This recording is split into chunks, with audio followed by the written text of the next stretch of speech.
They said it wouldn't last, and they said that you can't drive profitable and incremental revenue through the affiliate channel. But here we are, 20 years later, and the affiliate channel is alive and kicking and generating profitable revenue for thousands of retailers across the globe. Hi, I am Jamie Birch, your host of the Profitable Performance Marketing Podcast, where we talk to some of the industry's best and brightest about their careers, about leadership, and about how to drive profitable revenue through the affiliate channel.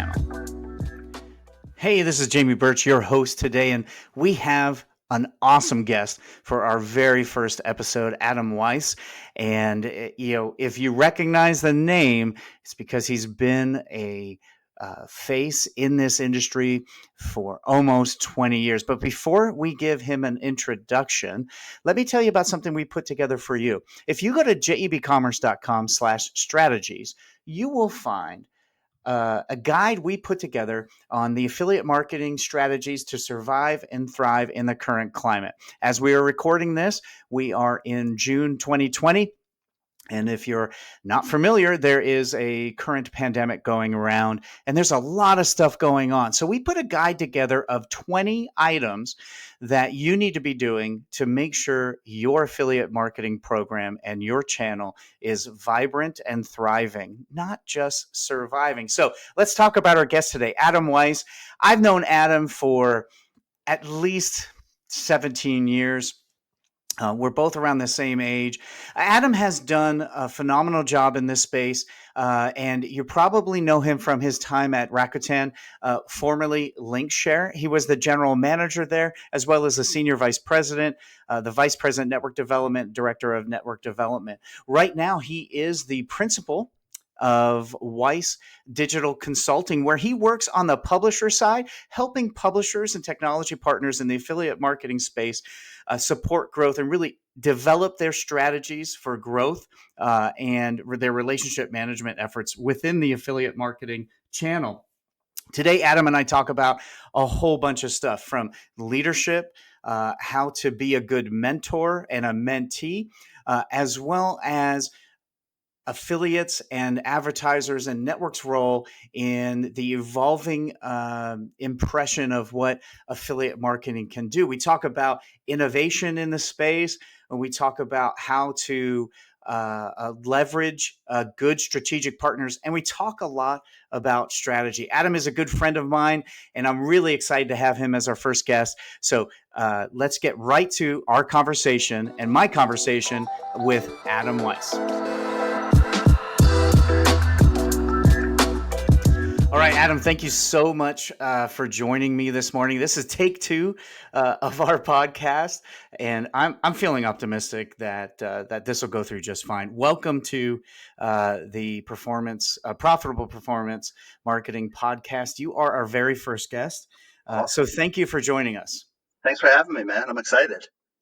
Yeah, me too. When I was thinking of doing this, you and I we were just talking and just kind of reconnected during the COVID stuff, seeing how things are going over there, and I thought, oh man, this will be you're definitely someone I want to chat with, and for everyone who does know you, they're definitely going to want to listen to our conversation, and for those who haven't had the good fortune of meeting you, I think there's so much you can share with your experience. So I'm really excited to have you here today. No, I appreciate it, man. I'm excited to do it. Yeah. So last time we talked, you guys, COVID was pretty much raging in the New York area, and where you live was kind of in one of the epicenters. Now, every time you and I chat, whether it's 24 hours or 3 weeks, things dramatically change. How is everything going where you're at right now? Knock on wood, right now seems okay. I mean, not to diminish, there's obviously still issues out there and people dealing with stuff around this, but me and my family, fortunately, for the most part, we've been okay and just kind of hunkering down and trying to be smart about things, so we're good. That's really good to hear. Now, have you guys changed anything? It seems each family has their sort of COVID new routine. Anything family-wise that you guys do differently now? That's a good question. So I've been working from home for 2 years, right? So or almost 2 years. So for me, you know, nothing major changed, but now, the kids were home, doing that, their kind of homeschooling, and my wife was working from Mhm. home too. So we've got an office upstairs, like an extra bedroom that I always use as an office. But I basically, gave gave that over to my wife, and I'm kind of like the digital nomad, but just around my house. So, sitting in my kitchen, sitting at, like, the breakfast bar. Now the weather's nice. I've been sitting out on my deck. Sometimes I'll be in the living room. So I kind of like move around the house and let my wife, kind of hunker down in the office and do her thing. And it kind of makes sense. She could sit and focus for, a full day. I have to like move around. So it kind of suits us both. But other than that, nothing crazy. It's, all things considered, again, it's been nice. And that we have dinner as a family, and, during the day, could kind of have lunch, take a break and have lunch with the kids, and, stuff like that. So overall, been good. Not many major changes, except we're all here all day. Yeah, all day, all here, everybody. I've had it's been a great blessing for me to know so many people around the globe and have conversations like these.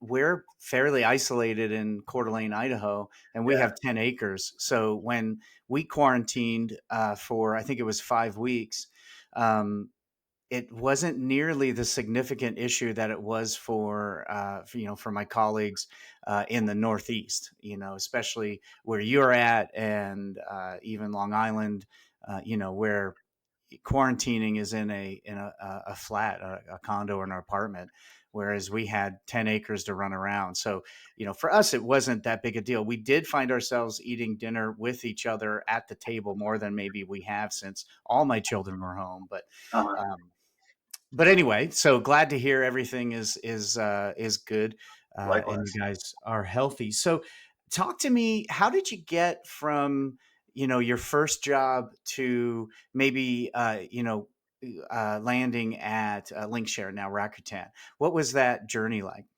Um, that's a good question. So first job till I landed at Linkshare. So I mean, I worked at 24/7 Media first. That was my first kind of foray in the digital space. And they had a small site network, CPM based.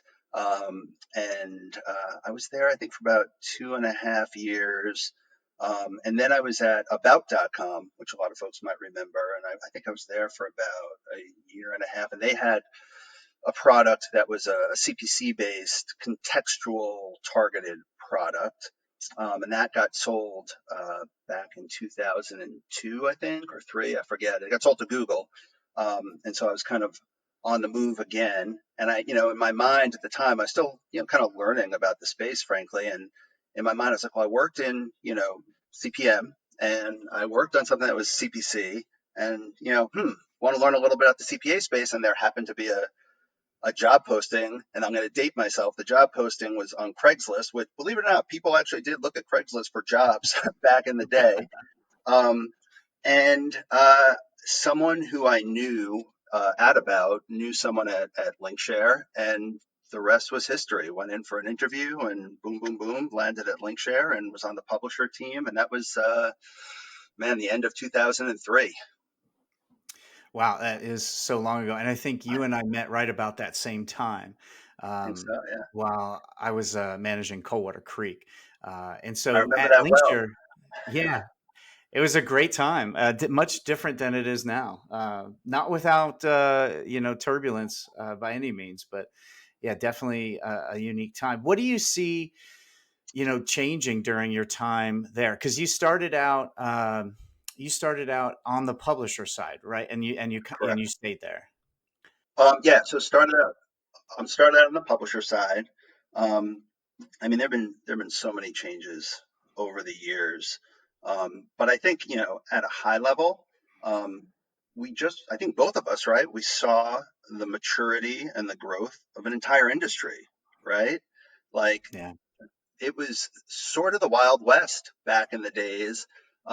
Just understanding who your partners were, who the publishers were, what they were doing, what's the value they bring to the table, how do they drive traffic. It was kind of like I said, the Wild West. And I feel like we've gotten to such a point of maturity, strategic thought about our business. improve metrics and KPIs. And it's been great to see, over the years for sure. Yeah, definitely. Some of the same issues we still deal with. But before we get into that, I want to talk. You were the general manager, SVP at Rakuten Yep. for quite a number of years. So, talk to me about leadership in turbulent times. In both our careers, we've been through a couple of recessions, and definitely 9/11, and a couple things that rocked our economy and socially were impactful, but nothing quite like what's going on right now with the Black Lives Matter movement and police brutality, kind of some maybe a cultural revolution happening right now, and also the COVID pandemic. So, what are your keys in leading a large group of people? What did you learn from your mentors? What are the main leadership things that you take that maybe our listeners can use, especially during times like this where uncertainty seems to be the name of the game. Yeah. Well, I think you kind of hit on it, right? For me, it's always been about, um, first of all, like, who are the leaders and mentors that you've worked for and been able to watch and learn from, right? Because you don't know everything, right? Everything's a learning experience. And I feel like I was fortunate, early on in my career, to have people to look up to, and who set the right example and set the pace. And for me, learning from them and the things that I try to do, leading an organization. And it doesn't matter how big or small the organization is, but it's always about, communication, right? Internally and externally.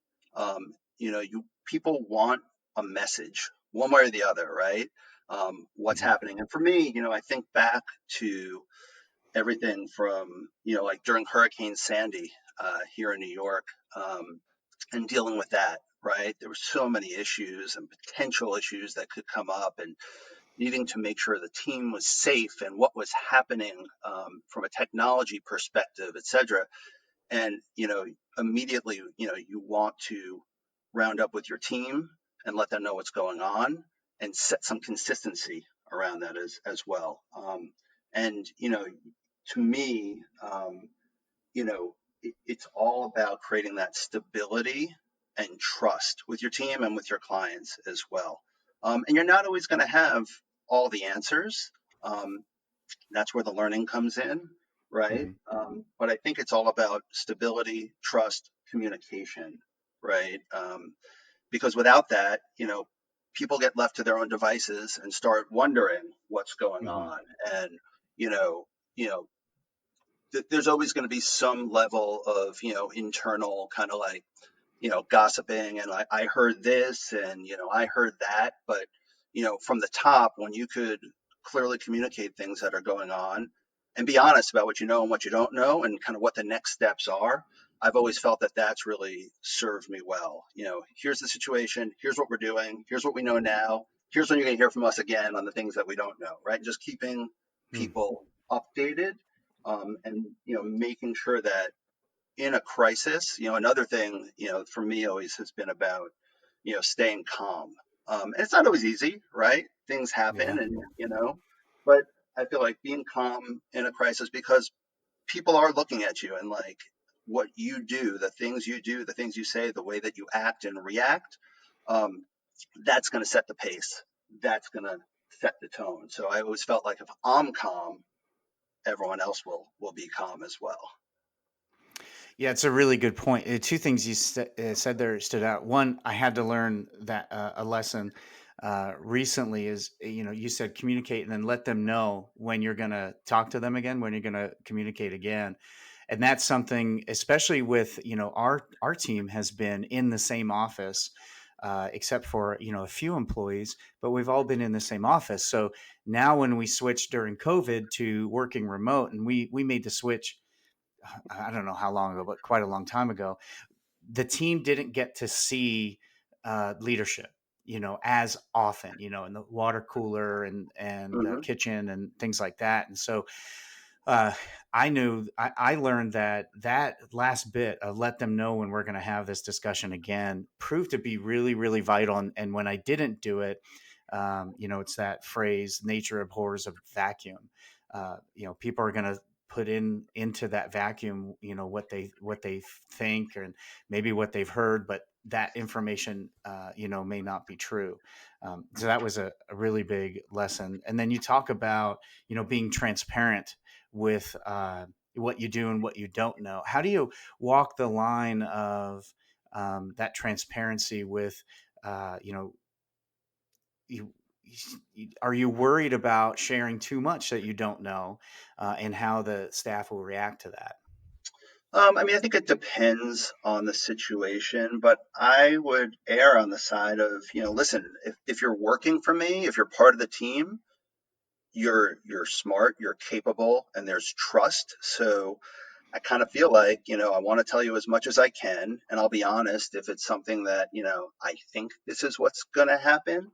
Um, and I'll let you know if it changes. But, to me, I've always felt confident in the people that worked for me and with me, my peers.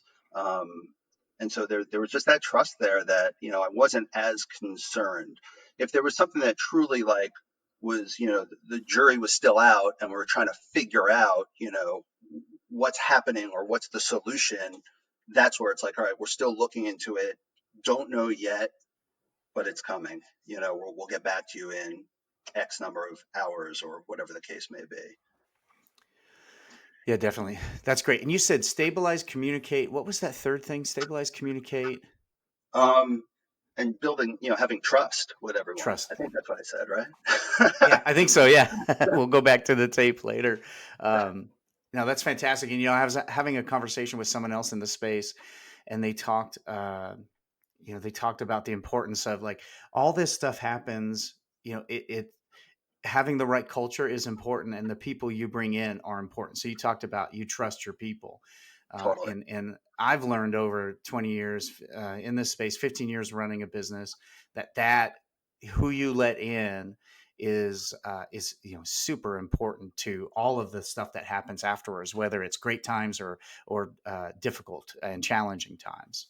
Totally. And the other thing I'd say is I always go back to this quote that I love, and it's in reference to the fact like things come up, things happen, and you're not always gonna have the answers, and you'll learn from it. And it's the comedian Stephen Wright, who you might remember, and I'm not gonna.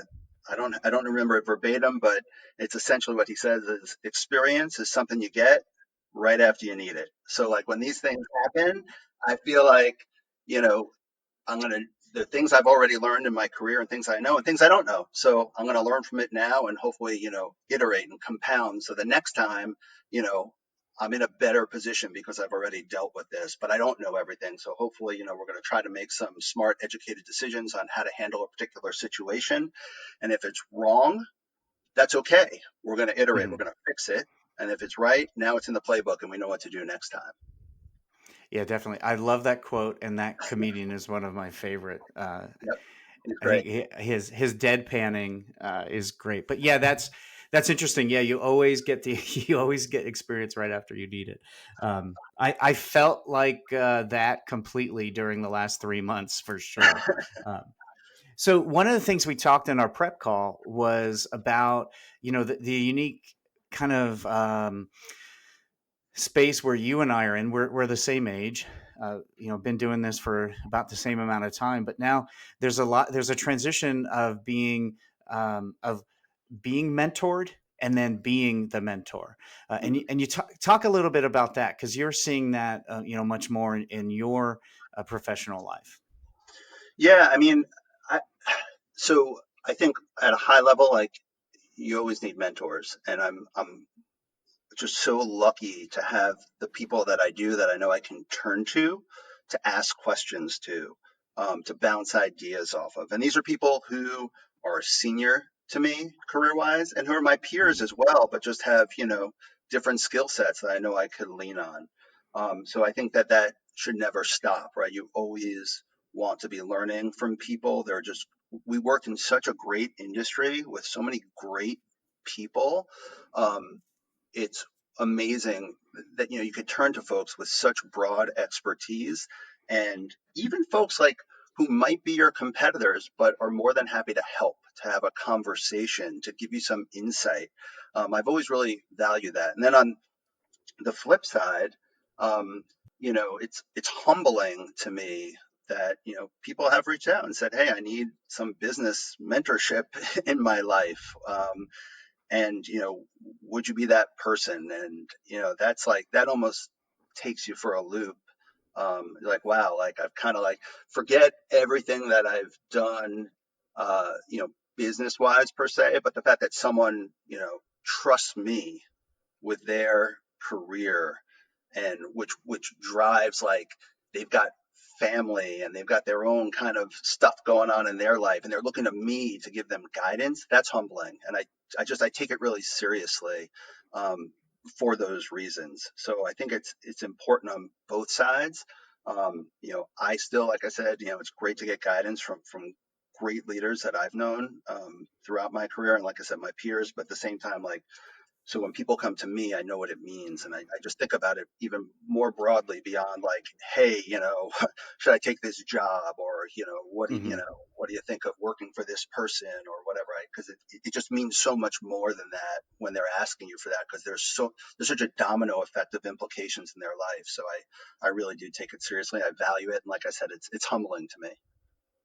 Yeah. Now, in my career, there's been I'd say like 90% of my mentors that I found, it just kind of came naturally. Somehow we met, we started talking, and they naturally kind of filled that role for me. And then there was one where I actually reached out and asked, in your path, has it been just a natural, like, oh, this person kind of now is my mentor, or did you actively seek a certain individual to help you with a certain thing? That's a good question. Now, I don't think I ever like formally said, will you be my mentor? But I feel like, um, there are just certain people, who I turn to, and it could be a year or two since I've spoke to them, and they'll get on the phone with me, within a couple of hours, and they've just always got the right answers, or at least the right direction to point me in. And like I said, I think it's also, everyone has different, levels of expertise and different categories, verticals, businesses, whatever. So, you kind of, for at least for me in my mind, it's like, oh, this is a question about, maybe about team leadership. I'm going to call so and so. Or this is a question Hmm. about, thinking about things more financially as it relates to the business. I'm going to call this person.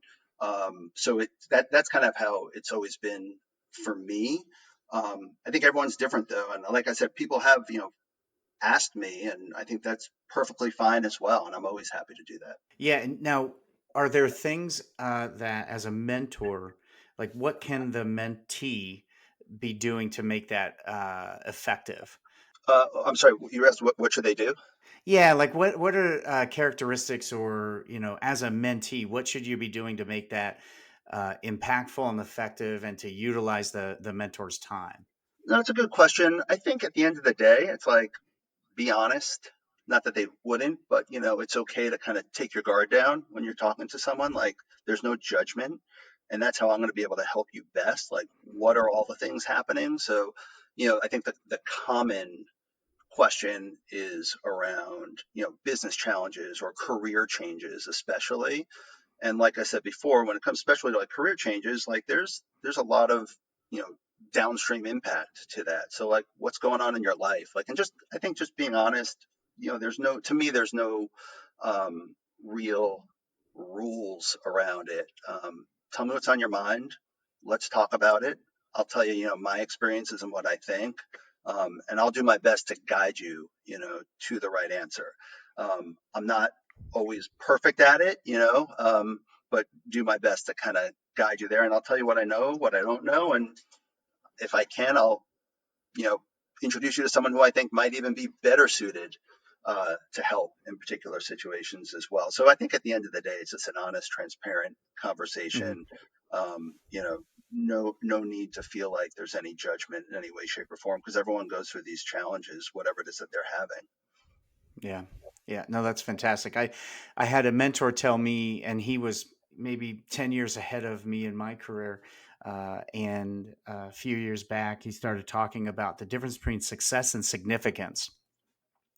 Success is we all know what success is, but then significance, that really ties into helping other people be successful. And I've been mentoring and coaching a couple that have been running a local event-based business, and they Mhm. recently, just a couple weeks ago, sold it. And really great transaction for them, and that was probably one of the best days of my career, is seeing that, being able to be involved in that, and seeing them achieve a dream. It leads to that more significance than just success. Totally. No, that's awesome. I mean, it's even like I used to love when we would promote people and just seeing people advance Hmm. in their careers. Like it means so much to people. And that really, I feel like that was a great part of, having a big team and seeing that, like, because they're moving in their career and they're moving forward. So similar situation. I love that stuff. Yeah, that's fantastic. Hey, let's talk about performance marketing. What drew you and continues to draw you to the publisher side of the marketplace? Oh man. I've just always felt from the early days, I feel like, listen, everyone in our industry, I think there's so many great people and businesses, but for me, publishers I've always felt are like the innovators. I, I feel like Mhm. they're always the ones who are kind of pushing the limits in terms of what's next, taking risks, building tools and technology and experiences. They're kind of like the pioneers, if you will. And a lot of times, I think on the advertiser side, they do a great job, but oftentimes those are much bigger organizations, and it's sometimes harder to get things pushed through. And publishers, really, I've always felt like are the ones that could support growth and innovation on a performance basis, right? Um, Mhm. and frankly, it's just fun. It's always, in my experience, like working with publishers, visiting their offices, like just seeing how they operate. It's inspirational, like just seeing the operations and how they think about things and that startup culture. But, the bottom line is I've always felt that there's always a lot of innovation coming out of the publisher side of the business, which drives e-commerce at the end of the day. Yeah, and seeing them, being in the industry for so long, seeing over that period, that 20 years, seeing one person shops start out as a side hustle. And now, we're dealing with those organizations, and they're 20, 30, 100 people strong, is pretty amazing. And I Yeah. love that fact. That's one of the things we always talk to advertisers about, and the strength of the channel is that innovation. You have hundreds of thousands, or tens of thousands of partners trying to reach audiences in new and unique ways, that they're bound to do things that, like you said, a big advertiser just can't do. That they're not nearly nimble enough. Yeah, and I think it's amazing. You make a good point about seeing these publishers grow, like, literally from a dorm room, right, into a major business that gets sold to an even bigger business. There have been so many great stories of entrepreneurship coming out of the industry, and people just again really pioneering things in the space, and then other bigger organizations take notice and want to kind of gobble that up, and it's great to see over the years some of these guys who have been acquired, have gotten strategic investment, or just themselves, keep growing and growing and growing. It's an amazing thing, and I think that's one of the amazing things about the industry. And to your other point, I wholeheartedly agree. You've got this stable of publishers, and for me, I really think each and every one of them, when you dig in, there really is differentiation, and they truly are strategic partners, or can be strategic partners to the advertisers. And that's to me the beauty of the industry overall. Yeah, definitely, and it's exciting for me to see that. Now, one of the, we talked earlier about how so many things have changed in the span of our careers, but also there are a couple things that haven't changed, and one of those is there's a large selection of advertisers that they view the affiliate channel, um, as a, maybe they don't work with them at all, or they struggle to believe it generates incremental revenue. But we talk from the other perspective on the publisher side, like you were saying, like that the strategy and innovation is key for e-commerce growth. Why do you think there's still such a disconnect? We've had, I don't know how many times the affiliate channel was declared dead, and it's not. Like, why do you think there's such a disconnect? I don't know, man. I mean, I think it's something we've all struggled with over the years. I think there's a little bit of legacy lack of understanding. Um, I do think, um, you know, there's that lack of understanding, but I do think we're getting to a much better place. I don't think it's doom and gloom. I feel like, especially more recently, talking to people who are senior executives at brands and retailers who have worked for brands and retailers, I feel like more and more we are in a better place as an industry. Um, is it perfect? No.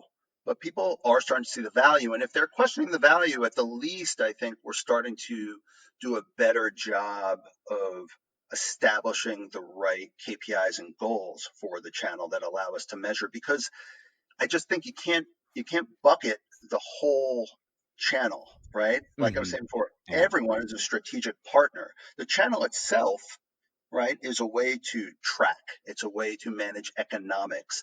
But the partners themselves are really different when you dig into each of them. So I think as long as we take an understanding of who our partners are, who the partners are we want to work with, how do we measure success working with them, and don't just shut the whole channel down. I Yeah. think we're in a good place. I feel like we're making progress there. It's never going to be perfect, right? There's always going to be questions, but again, hopefully those questions push us to be better. And I think when you look at the course of the last almost 20 years that you and I have been in the space, we got a lot of questions about attribution and incrementality. And, Hmm. you know, everyone's going to be different in terms of the answer that they want as it relates to their business, but we've gotten better about answering it. We're building and we're building and we're building and we're really improving in terms of answering these questions, whether it's, through the right metrics or different types of offer structures or bringing new partners into the space. So, I think, overall we are improving there, and it's just a matter of ongoing education. And I think the longer that people are in the industry like you and I, hopefully we could help push it forward. Yeah, and I think that education is key. I did a presentation at a networking event on how do we talk about this, and that education was a big part of that. And we always found that don't hide in the corner as an affiliate manager. Like, go find those key metrics, go share those, measure your channel just like any other channel. But you said a key thing that like is a big deal for me and how we manage programs is you can't view can't view the channel as this one channel. Every single partnership is unique and different, and you Yep, need to measure, you need to apply your goals and KPIs to each strategic partner. um, totally. and yeah, I think every now technology provider and network and SaaS tool out there has a lot of unique ways to show that, and it's great to see. There's still, I think, a lot of emotion around it, and I think I think some of the legacy stuff, from early on of an affiliate working in their pajamas, in their bedroom. Uh, selling other people's wares still sticks around. I don't know why. If you met these affiliates, like you said, you go to their offices. They're big organizations. Uh, I had one individual I worked with, and they were in the business analytics team, and they were questioning the validity of every sale. And they're like, I don't think you don't want to see this data. And I'm like, yes, I want to see this data. Almost, a good portion of my life is dedicated to this being valid and valuable. If it's not, man, I really want to know. Right. Right. I think you're right, and it's funny because like I remember in the early days, kind of realizing like, well, we're launching an affiliate program or we've got a program, and like, all right, let's. I used to say like, people just want to like throw out the lasso and rope in their Yeah. affiliates, right? But it's not. It shouldn't be like that. Like even if it's within a specific category, like loyalty or coupons or content, they're all different, right? Or at least for all intents and Hmm. purposes, when you dig in, sure, maybe two loyalty sites both have a similar reward, but do they have a different customer base that they reach, different Yeah. demographics, different geographics, different types of different average order values, and then you start to kind of figure out the levers that you could pull. And yeah, and I also I think it's funny, the whole working in your pajamas thing. Um, like that's why like going to the offices of these affiliates back in the day and even recently, I think it's important because I think that sort of starts to dispel the myth of what people think it is or was, right? These are like Yeah. real operations. And I just remember like hitting the road, and like seeing, on the account teams, on the advertiser teams, they did such a great job doing like quarterly business reviews for all of our Yeah. advertiser clients back in the day. And that was one of the things I started doing on the publisher side. I was like, we should do that too. It's a great idea. Let's Yeah. replicate it. Just do the inverse, and let's spend some time. Let's learn who they are. And that's how I started to meet more and more people because it's not just the affiliate manager who's driving that business. There's a whole organization a lot of times behind it. And that was like one of the best times I think over the years in my time at Linkshare and Rakuten was really just when we were on the road visiting clients, publishers, and getting to know them and getting to know their businesses and getting to know the rest of their organization as well. Because a lot of them they have technology teams and marketing Hmm. teams and operations teams and that go beyond just the affiliate manager. Yeah, that's great. One thing you mentioned earlier was attribution. So and we'll definitely get into what you're doing now, but you're on the publisher side, and a lot of times what attribution, what it can look like is less commissions for affiliates for the work that they're doing. On the advertiser side, they're looking for that attribution. They want to, make sure that they're paying for sales that they wouldn't have gotten otherwise, or they have different KPIs. So that attribution is key to make sure they're not paying for stuff that their other channels are driving. On the publisher side, how do they feel about that? You work with publishers. Like, is it a phrase that no one speaks, or are they embracing it or fighting against it? Like, how do they generally feel about that? I think it's sometimes we a blind spot because they don't have the same visibility that perhaps an advertiser has, right? But from my perspective, um, what I try to encourage folks to do really is it starts early on in the relationship. Again, that strategic partnership, and that starts with discovery. You know, what are the advertisers' goals? What does their budget look like? How do they define attribution? How do they define incrementality? How do they define new customers?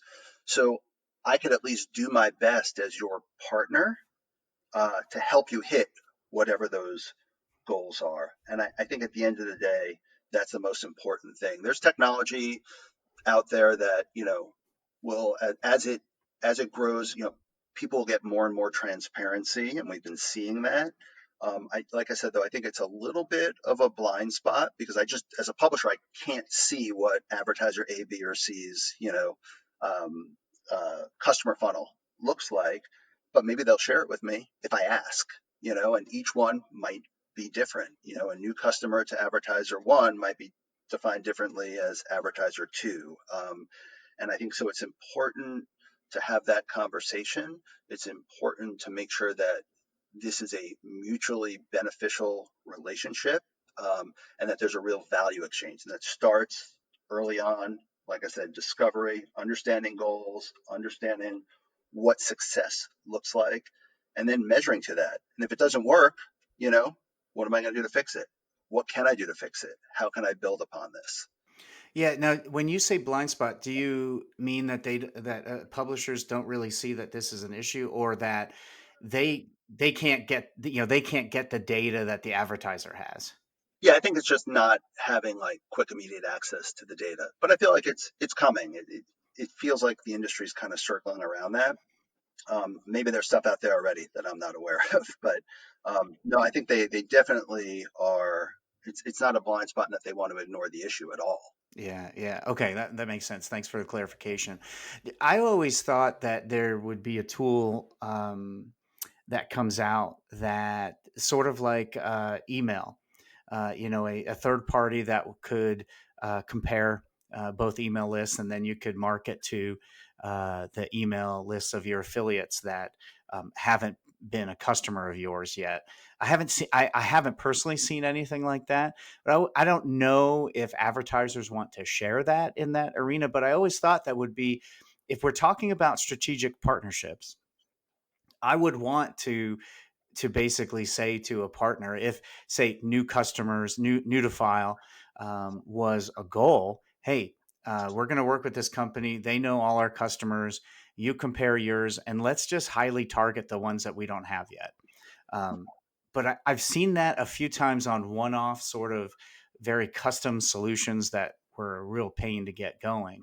um, have you seen anything like that? Do you think that's an answer to this? I think it's an answer. I don't think there's nothing that comes to mind. I'm sure there's something out there that kind of, uh, uh, kind of starts to get to what you're talking about. Got to give it some thought. I can follow up with you on that.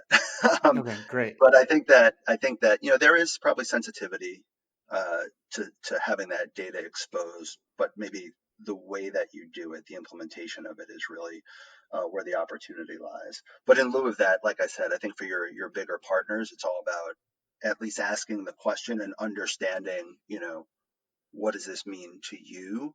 What is incrementality, etc. And like, okay, now I'm going to craft a solution for you based on now what I know is important to you in your business. Yeah, again, we're back to communication, right? Always. It's always that. What do you think the publisher or the affiliate's role in changing or continuing to evolve the view of the channel as a vital, vibrant, and key channel you should have in your digital marketing arsenal? What's the publisher's role in that? I think it's something I started touching on just before, but I think it's about the value exchange with their partners and being able to articulate clearly what they can do, understanding an advertiser's goals and objectives, and then putting that into a meaningful plan to show like, here's who we are, here's what we can do for you, here's how we drive traffic, full transparency. And I think that that's really important. And measuring to it and staying honest to it. So you're going to spend money with me, advertiser. I'm going to drive X, and your goal, I know, is making it up, whatever, a 10-to-1 ROI. So how are we doing against that? And being Mhm. communicative and transparent about it. Um, that's what I think is really important. Not It shouldn't be, and this is maybe like a simplistic example, but it shouldn't be as a publisher, oh, I can only be successful with a high commission rate and an exclusive coupon, right? Well, Yeah, no, right. it goes both ways, right? So I'm going to prove my value to you because I know what's important to you. I'm going to go out and do it. I'm going to report back to you. Um, and then we're going to build on that. We're going to build our relationship off of that.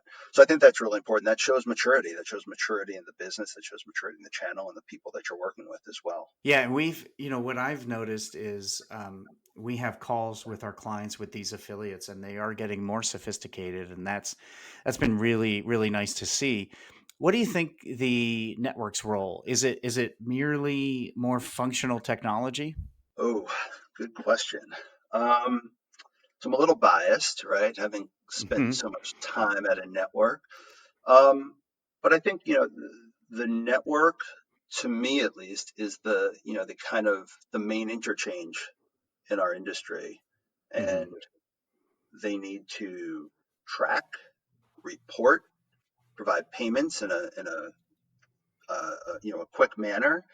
I think they need to iterate on technology on a regular basis that makes it easier for people to do business in the industry, right? Like you always are going to want to have a conversation with your partners, but how can we, streamline some of that? How can I learn more about my partners through the different networks and platforms? And I think they also should make it easy in terms of finding partners. At the end of the day, the networks and the platforms are critical. They provide scale, they provide efficiency, but if I'm an advertiser, the reason why I'm in this channel to start with is because I want distribution. I want Mhm. publishers. So I think it's important to make sure that access to that distribution is easy, and that if it's the network that's going to go out and recruit those publishers, that's really important. And then lastly, just again, I definitely recognize I'm biased from my time, but on the advertiser side, I was so fortunate to work with such an amazing services team, really on both sides, actually, advertiser and publisher, um, but really folks who can think strategically about the business. And that was, within the network and the agencies like yourself, right, that manage these programs, that kind of strategic thought to be put behind who are your partners, how do we work with them, who should we work with, how do we work with them, how do we optimize, how do we grow these relationships. So I've kind of always, I've always viewed the network and the platforms as kind of like the central hub of the industry. Like they're the interchange that everything goes through. So it's a critical function for the scale that affiliate provides. That's awesome. Really, I wrote down, track, report, pay, the tech, make it easier, distribution. Talk to me about advertisers. Like we said, most of your careers on the publisher side. That's what you're doing now. What do the publishers need from the advertisers? And that's most likely a large portion of our audience for this podcast. I think it's going to depend on each. I think at the end of the day, it's a level of engagement, though. The publishers, from my experience, they want to talk to them. They want to understand, what can I be doing to be a better partner or be a partner of yours? Want to know what the opportunity is here. And also articulate their value proposition to the advertiser. I feel like that's one of the things that I see a lot. It's like we want to talk to advertisers A, B, C, and D. And it's not always easy, right? Because Mhm. that's overhead. That takes a lot of time. Yeah. But I think, we touched on it already, but I think it's the transparency around their goals. What's a good ROI? Who's the person on the team that's gonna be there to answer their questions and work with them and grow. Those types of things I think are really important from a publisher perspective. And then when I show you, here's my value. When I show you, here's what I've done. I'd like the opportunity to, try to get more business from you. And at that point, I feel like they've earned the right to ask that once they've shown success. So who is it that I could chat with? And I don't want to just be, kind of pushed aside. Not that that happens, but I want someone who I could really Well, engage with. I'm maybe trying to be sometimes it diplomatic. happens. Yeah. Well, I'll say it. It happens all the time. One thing that we found to be useful is when we can, when we have a really engaged client and we want to do some innovative things with some innovative publishers, and we're able to get both of those parties and facilitate that conversation, those go over so much better than a simple recommendation of, hey, we should work with publisher X in a weekly report, right? So when you Right, get both of those parties and I have seen that too, the publishers really want to showcase their value, and so we try to not get in the way of that. Allow, the publisher knows their business better than we do. The advertiser knows their business. Get those two, facilitate that conversation, and then really good things can happen. Um, no, totally one agree. one of the things you brought up before is distribution and recruitment.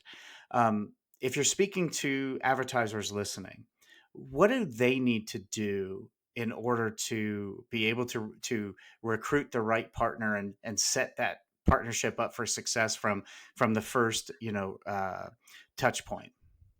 Well, I think it needs to start with, what am I in this for, right? Am I looking to just, drive top line? Am I looking to build my brand through content sites? Am I looking to clear out inventory? Is it, do I have something unique? Am I entering a new market?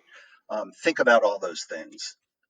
And then who are like we talked about and like we talked about earlier, right? Who are the right partners to do each of those things? Because you're really building a portfolio at the end of the day, right? You're building this diversified portfolio of partners who can, you know, you can pull levers who can do different things for you. Here's the partner who's going to help me clear out inventory. Here's the partner who I want to give an exclusive offer to because I'm trying to, I don't know, shift consumer behavior to buy from my particular brand or from this particular retailer. So you first got to start, in my mind, with what are your goals, right? What's your budget look like?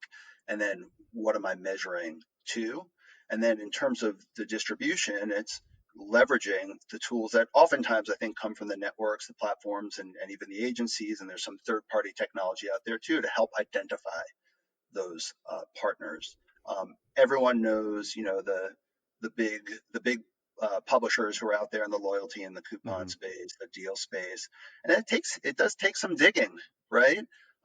In terms of who else is out there, what long tail publishers potentially can make a difference for me. Do I want to get into the influencer space? And then if I need to identify those, who or what is the right way to do it? And for everyone, it's going to be different because it depends who you work with. Like I said, your network often has affiliate tools or find affiliate tools.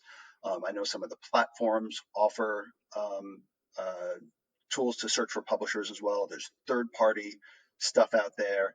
And oftentimes, like a lot of times, like I just like to see like what are the sites that I'm using to find whatever it is I'm looking for? Am I buying a new Yeah. laptop? Am I, looking for a new phone? Am I buying something for my kids? Like, what's my behavior and what are the things that I'm seeing out there who look like potential partners that I want to work with?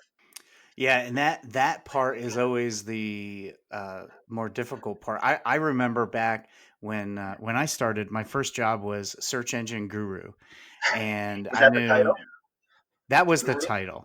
You had a Yeah, title that was Guru? That's awesome. I had a guru title. This was way back, in '99. And I remember just printing out all the search engine results pages and the everyone who ranked and their code, and I would look for commonalities. And I kind of, that's kind of what we do now is recreating that customer's path to purchase. Yep. And along that path is going to be known affiliates. Along that path is going to be affiliates we'll see in the networks, and then along that path will be people who are reaching the audience that we don't know, and they don't know affiliates, and maybe they haven't monetized yet. Yep.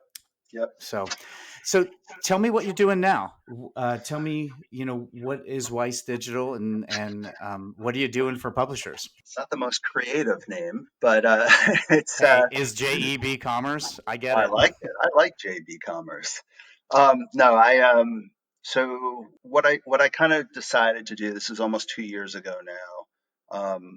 I've been in the space for a long time. Love it. Like you said, I've always been on the publisher side of the business, and I just felt like that, especially if you're an advertiser, there's a lot of resources out there like JEBCommerce.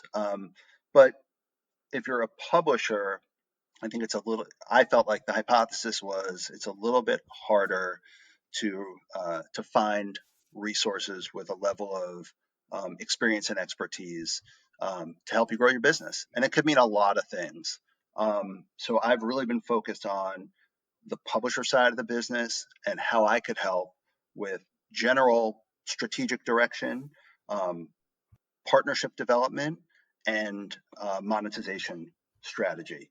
Um, Mostly how it relates to performance marketing to affiliate, and I've been really fortunate. I kind of was kind of you know testing the idea, if you will, and it just started to snowball. People were interested, projects and engagements and an advisory role, and just clients of all shapes and sizes, all different points in the life cycle as well. Kind of like some, just starting out and don't want to waste 6 months figuring things out and know that I'm someone who could help, get them going really quickly. Or people who were trying to get over the hump. We've been around for a little bit.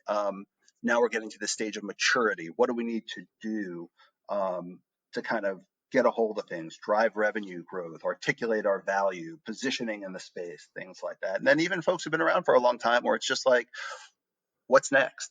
What should we be thinking about? And kind Yeah. of working with them to figure out, what it is. So I feel like I've been fortunate to do what I'm doing, and I never thought of myself as an entrepreneur or someone who's going to go out and start my own thing. Um, and I just, I don't know, man, gave it a go. It's something I believe in, which I think is the most important thing. Like, I truly am passionate about the industry. Hopefully that comes through. And I really believe in, Mm. the distribution side, the publisher side of the business as a true, you know, value add to advertisers, and, you know, want to help them drive growth. And yeah, man, it's been great. That's awesome. Now you said you didn't view yourself as an entrepreneur. Now 2 years into it, has that view changed? And was there anything else you learned about yourself that only I always say owning a business is a catalyst of self awareness. You learn so much when you're running your own thing. A crucible of self awareness. Is any Did you find that you love the startup environment and being an entrepreneur? Yeah, I mean, it's exciting because you're the driver of your own success. At the end of the day, there's no one else to blame but you. Especially, it's just me doing this, right? Um, and there was a lot of great things working for a big company, but you know, everything from keeping the books now, to following up on sales Yeah. inquiries and making time for that and figuring out how to balance my time has been a real learning experience. And frankly, one of the most important things to me is kind of understanding, what am I doing right and what am I doing wrong? And especially on the things I'm doing wrong, how do I've got to get that feedback somewhere. And I do my best to ask clients and even non-clients, you know, their opinions, like, what do you think of this? How am I doing? Maybe not as simplistic, but asking, the questions so I can improve. And when maybe I pitch something to someone I don't win, it forces me to think about, what did I miss? What could I have done differently? Um, and really think about that stuff to improve. Because again, when um, it's just you. And I've also, you know, uh, I sometimes I hesitate. We were talking about like going to mentors before early on, for help. I sometimes hesitate to ask people things because I feel like I'm bothering them.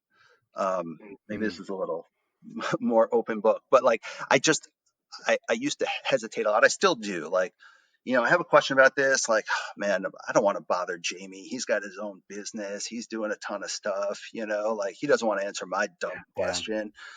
But I sometimes force myself to, and I am just always shocked and amazed at the willingness for people to help and help me. And that's why I always want to pay it forward too, whether it's through mentorship or just people calling me, asking questions. I'm always happy to make that time because you need it, especially when it's just you or you're part of a small team. And so I think, what I learned about myself, or really pushed myself to do, was not be afraid to ask for help. Um, and I mean, there have been people, man, who've, I've written a couple of articles for some of the different publications out there, and like people who don't work for me, don't owe me anything, but have helped me proofread it and given me feedback, or a presentation Yeah. that I've done for a client. And, back in the day, I'd turn around and there's, hundreds of people sitting around me who I could ask for their feedback. And now it's like just me. And turning to certain people who, they're giving me their time, but willing to help, and kind of asking for that help, I think is important. I think no one should really be afraid to ask for help. I think it's really important. It's something I've learned over the last couple of years. Well, I appreciate, we talked about transparency earlier. I appreciate your transparency, and I agree with all of that 100%. It can be very lonely as a leader of an organization, especially, the first couple of years and trying to figure out what to do, what not to do, Totally. and how to handle those mistakes. And especially I found it continues to be hard for me as I get older because of well, I should know that by now. I'm Right, right. 45. I should know that, right? Yeah. I had a mentor and a coach tell me once, and I said, I don't want to monopolize your time or abuse it. And he goes, the only way that happens if I let you. And so you can't you can't monopolize my time. I can give you all my time, but you can't actually do that. So that was one thing that helped me with that of, if I want to talk to my mentor and it's the fifth day in the row that I need her advice, um, if she's available, she'll answer the phone. If not, I'll have to wait and figure it out.